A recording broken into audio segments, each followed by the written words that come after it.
Let's go grocery. Grocery with a toddler? Good luck!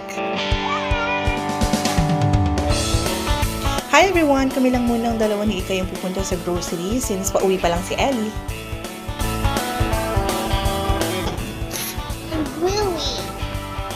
At hindi ko talaga expected na merong mini indoor playground sa second floor ng SM San Mateo that time. So ayun, medyo na-delay yung pag-grocery namin.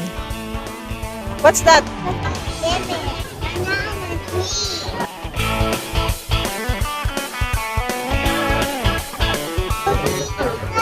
Wow, the escalator! No, I'm really next time. Grocery muna tayo, ha? Hi, finally, pumayag na rin siyang bumaba para mag-grocery. So, let's go! Alak? Usually talaga sa Pure Gold kami namimili. Pero syempre, since sa SM maraming variations, maraming options. So, pag may chance, dito talaga kami pumupunta.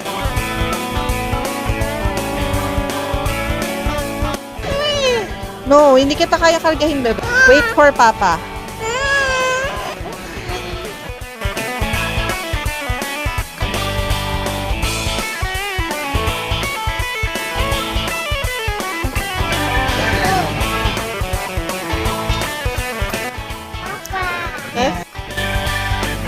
Finally, dumating na rin si Ellie, so focus na ako sa pamimili. Bahala na siya kay Ikay.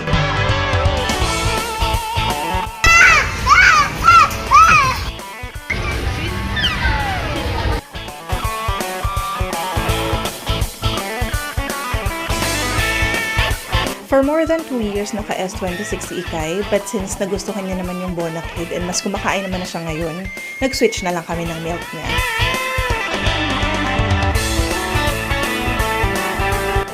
Fresh goods, the best pa rin talaga bumili sa palengke, but since wala na kaming fruits and lettuce, bumili na rin kami dito. Kahit gaano ka-challenging magsama ng mga anak natin sa simple errands or trip, it's better na isama natin sila because that's how they learn and that's how they feel the sense of belonging.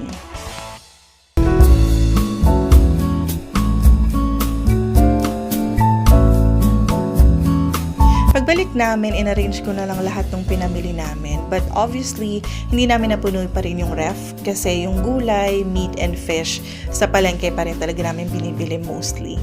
So, ayun lang. Thank you for watching.